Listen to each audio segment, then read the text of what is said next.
Hello, my name is the Retro Gaming Goose, and welcome back to my final video of Dune games in the month of June. So this is the fourth video. If you haven't seen the other three, just have a look back. It's been out every week since. And today we are talking about Frank Herbert's Dune on the PlayStation 2. In 2002, this game was released by Cryo Interactive.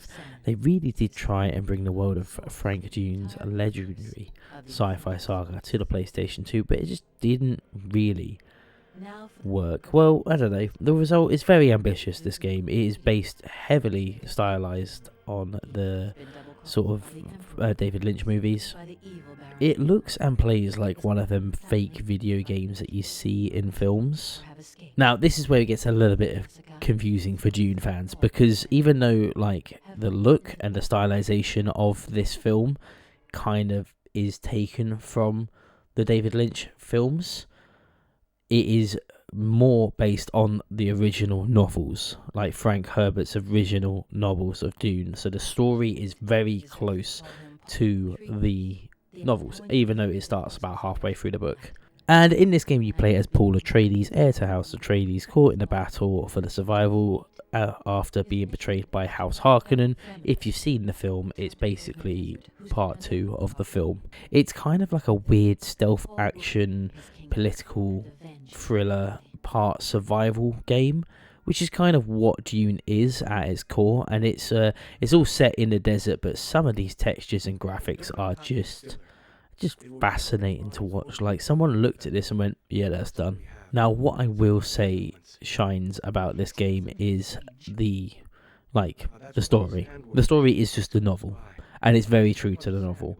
There's got all the characters like Stilgar, Cheney, Litkins. They all play a role in this. They're all very, very good characters, as long as Lady Jessica's in this.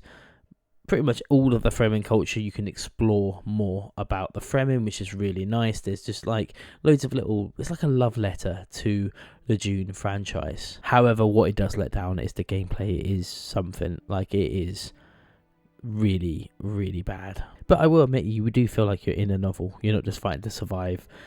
You're actually in the game and apparently stuck on a cutscene. The exploration side of this game is interesting.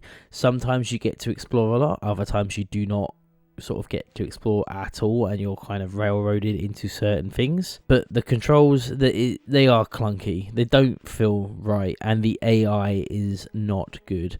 The sort of level design often feels more like a puzzle than an open world, and it had potential. It still does have potential. I don't want to speak too much about this, because when I started playing this, I feel like this is something I wanted to actually like put into a gameplay series, just to show everyone what this is, and you got to experience in full. I need more people to experience this, so it's not just me that's going crazy trying to understand what is going on in this game. Now, for a PS2 game that came out in 2002, the environments look interesting, I'd say. I'm not quite sure. The animations are a bit odd. That's for sure. If they were going for like a loneliness approach for the desert, then they've definitely managed that, I can tell you. Because the levels do seem quite empty and open, and there's not really a lot about. So even when it does let you explore, there's not really too much to explore unless there's people to talk to, which is very few and far between. The character models really try, but they look so stiff, and the awkward lip syncing drags it down really badly. But I also kind of think it's funny. What I will say, soundtrack, solid. Moody, atmospheric, immersive. Just like Dune, it's very good. I like the soundtrack to this game more than I like the actual game, which is a rarity. So, why is this game such a shambles? Why does it look so weird? Frank Herbert's Dune was launched with little fanfare and was quickly forgotten. The developers Cryo Interactive went bankrupt shortly after release, and because they were running out of money, the game was rushed. It was very buggy, and it was critically panned. Basically, they were just trying to get it out and get some money in, and they just released an unfinished product. I just can't imagine that happening these days either, so it's just such a rare thing for that to happen to. But also, I feel like in 2002, no one really gave a shit about Dune. Like, the books were always big, and they've always been a staple of sci-fi novels, but I don't know if anyone was like into the series in general enough for a big game to come out and be a success. However, this game does hold a certain charm to Dune fans, myself included. I just think it's neat. It's not a great game, but it is an interesting game, a flawed experiment, and really loves its source material. And I can't fault it for that. It is incredibly close to the book, like the novel. So I would say if you are a fan of the novels of Dune and you want something that is essentially that, but in terrible graphics, try and hunt this game down, pick it up. It's probably quite easy to emulate. It didn't cost me a lot to get this game. I think I had it.